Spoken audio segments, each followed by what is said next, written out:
ইমানের মৌলিক বিষয় জানলাম না, এমন মুসলমান ঢাকার থেকে না থাকাই ভালো। এমন মুসলমানের দরকার নাই।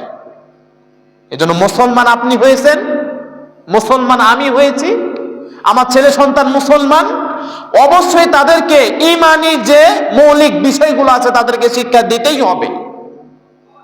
এখন ইমানি মৌলিক শিক্ষাগুলো কি? ইমানি মৌলিক শিক্ষাগুলো ইমানি মুফাসসালের ভিতরে স্পষ্টভাবে আল্লাহ রাসূল সাল্লাল্লাহু আলাইহি ওয়াসাল্লাম বর্ণনা করেছেন। আমানতু বিল্লাহি ওয়া মালাইকাতিহি ওয়া কুতুবিহি ওয়া রুসুলিহি ওয়াল ইয়াউমিল আখির ওয়াল কদরি খায়রিহি ওয়া শাররিহি মিনাল্লাহি তাআলা ওয়াল বা'সি বা'দাল মাউত।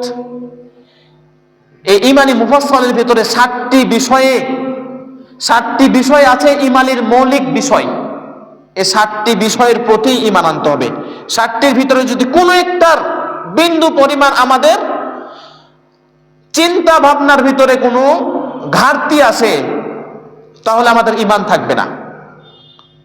এই জন্য এই মৌলিক বিষয়গুলোর ভিতরে কোনো সন্দেহ রাখা যাবে না, কোনো সন্দেহ রাখা যাবে না। তার ভিতরে 1 নাম্বার কি বলেছে? আমানতু বিল্লাহ, আল্লাহর প্রতি ঈমান নিয়ে আসা। যদি কোনো ব্যক্তি আল্লাহ তাআলার প্রতি ঈমান নিয়ে আসে, কেমন ঈমান নিয়ে আসতে হবে? ঈমান আমাদের এমন হতে হবে, আমাদের ঈমান এমন হওয়া উচিত, আল্লাহ তাআলার মাখলুক আমরা, তিনি খালেক, তিনি আমাদের হয়তোবা আমাদের কোনো বিধান বা আমাদের উপর তিনার হুকুমত প্রয়োগ করবে, এটাই স্বাভাবিক। একজন মালিক তার কর্মচারীর উপর হুকুম প্রয়োগ করে, এটাই স্বাভাবিক। তো আল্লাহ পাক রব্বুল আলামিন আমাদের উপর যে কর্মগুলা দিয়েছে, সে কর্মগুলাকে হাসি মুখে বরণ করা, সে কর্মগুলাকে মেনে নেওয়া, এটাই হচ্ছে আল্লাহ পাক রব্বুল আলামিনের উপর ঈমান নিয়ে আসা সর্ব অবস্থায়। কিন্তু আজকে আমাদের সর্ব অবস্থায় আমরা সেটা নিয়ে আসতে পারি না। সম্মানিত উপস্থিতিরা কেরাম, যে ঈমানের যে মৌলিক বিষয় তার ভিতরে একটাই বললাম, আল্লাহ প্রতি আমানতু বিল্লাহ, আল্লাহ তাআলার প্রতি ঈমান আনা। 2 নম্বর আল্লাহর রাসূল সাল্লাল্লাহু আলাইহি ওয়াসাল্লাম বলেন ওয়া মালাইকাতিহি, আল্লাহ তাআলা এই পৃথিবীর ভিতরে যত ফেরেশতা পাঠাইছে, কিরামুন কাতিমিন থেকে শুরু করে আসমান বহন করে যে সমস্ত ফেরেশতাগুলা আমাদেরকে রিজিক বন্টন করে, যত আল্লাহ পাক রব্বুল আলামিন ফেরেশতাকে সৃষ্টি করেছেন, প্রত্যেকটি ফেরেশতার প্রতি ঈমান নিয়ে আসা। আল্লাহ পাক রব্বুল আলামিনের ইবাদত বন্দেগী করার জন্য তার ফেরেশতাগুলোই যথেষ্ট। কারণ আল্লাহ তাআলা অসংখ্য অগণিত ফেরেশতা সৃষ্টি করেছেন, ফেরেশতা তৈরি করেছেন, আর প্রত্যেকটি ফেরেশতাই হলো তারা নাফরমানি করে না, তারা নিমক হারামি না আমাদের মতো।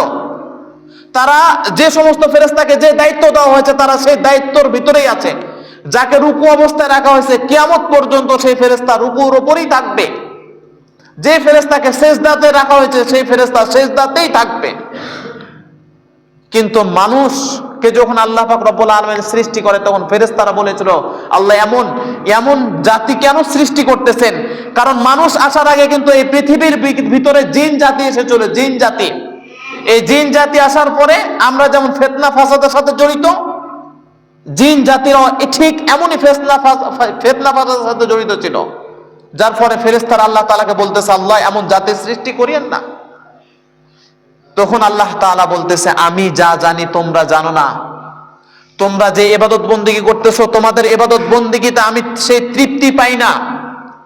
যখন আমি মানুষকে সৃষ্টি করব এবং মানুষ সে আমার বিরুদ্ধে যাবে এবং আবার আমাকে বুঝে আমার কাছে আসবে, আমার দরবারে ধরা দিবে, আমার দিকে সেজদা দিবে, সেই সেজদাতে আমি যেই পরিমাণ তৃপ্তি পাই, তুমি কিয়ামত পর্যন্ত সেজদা করে সেই পরিমাণ তৃপ্তি আমি পাই না। এমন সৌভাগ্য শুধুমাত্র আল্লাহ পাক রব্বুল আলামিন আমাদেরকে দিয়েছে। এমন রবকে যদি আমরা ভুলে যাই, এই রবকে যদি আমরা ভুলে যাই, তাহলে বলেন আমরা কি নাফরমান না? আমরা কি নিমুখ হারাম না? অবশ্যই আমরা নিমুখ হারাম, নাফরমান। তাদের জন্য বলতে চাই যে আমরা নামাজ কখনো ত্যাগ করব না, আমরা নামাজ কখনো ত্যাগ করব না। তো 2 নাম্বার যেটা বলছিলাম, যে ফেরেশতার প্রতি ঈমান নিয়ে আসা। 1 নাম্বার আল্লাহ তাআলার প্রতি ঈমান, 2 নাম্বার ফেরেশতার প্রতি ঈমান। আমানতু বিল্লাহি ওয়া মালাইকাতিহি ওয়া কুতুবিহি কিতাব সমূহের প্রতি ঈমান। শুধু যে কোরআন শরীফের প্রতি আমরা ঈমান আনবো তা না, কোরআন শরীফের বাইরে যত আসমানি কিতাব আছে সমস্ত আসমানি কিতাবের প্রতি আমাদের ঈমান আনতে হবে। এই কোরআন নাজিল হয়েছে আমার নবীর উপরে, জনাবে মুহাম্মদ রাসূল সাল্লাল্লাহু আলাইহি ওয়াসাল্লামের উপর কোরআন নাজিল হয়েছে। তার আগে তাওরাত, জাবুর, ইনজিল এই সমস্ত কিতাবগুলো আছে না, এই সমস্ত বাইবেল, এই সমস্ত কিতাবের প্রতি ঈমান নিয়ে আসা, কিন্তু সেগুলোকে বিশ্বাস না করা, সেগুলোকে বিশ্বাস না করা। এখন যদি আমার সামনে তাওরাত আছে, তাওরাতের একটা বাণী, সেটা আমি বিশ্বাস করব, কিন্তু সেটার প্রতি আমরা আমল করব না, সেটার প্রতি আমরা আমল করব না। আমল করার জন্য আমাদের কি আছে? কোরআন আছে। এই কোরআন আসার কারণে সমস্ত বিধান রহিত হয়ে গেছে।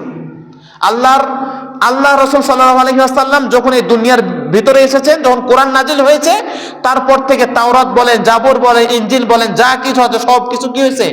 রহিত হয়েছে।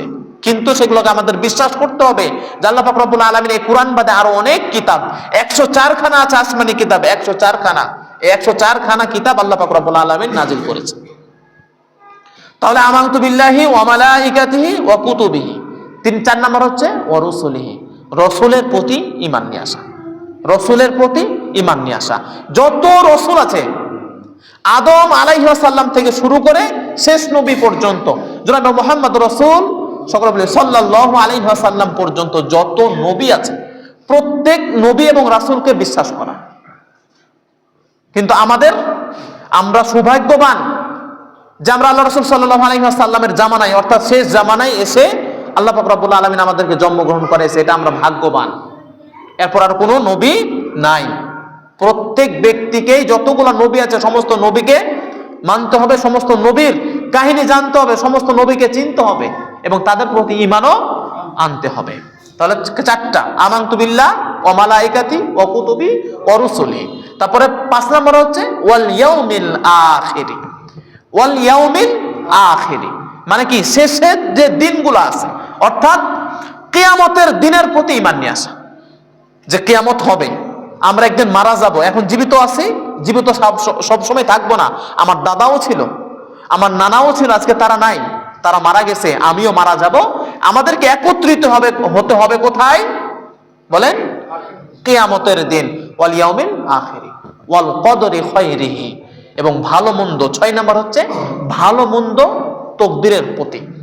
আজকে যেটা আমি আগে একটা ঘটনা বর্ণনা করলাম, যে সেটা তার জন্য ভালো হোক বা মন্দ হোক, কিন্তু সে সেটাকে হাসি মুখে বরণ করেছে।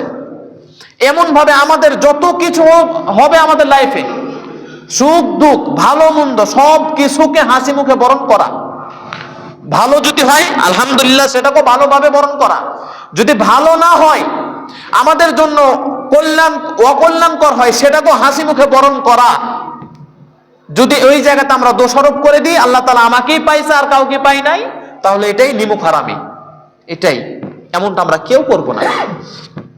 8 নাম্বার হচ্ছে আল্লাহ পাক রব্বুল আলামিন যে আমাদেরকে এই মৃত্যুর পরে কিয়ামতের পরে যে আবারও আমাদেরকে জীবিত করে পুনরুত্থান যাকে বলে, জীবিত করে জান্নাত বা জাহান্নাম দিবে, তার প্রতি বিশ্বাস স্থাপন করা।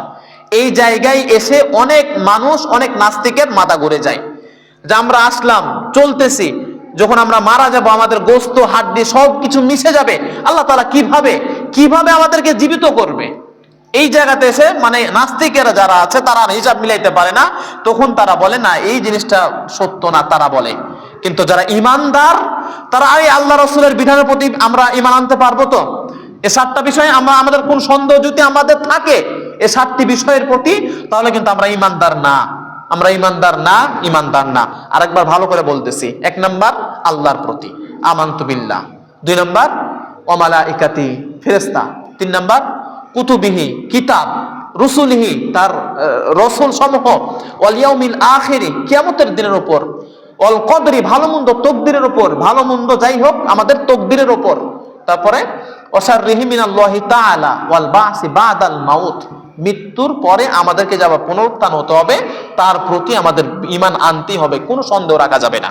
মুসলমান হিসাবে কোনো সন্দেহ রাখা যাবে না। এখন দেখেন, আসেন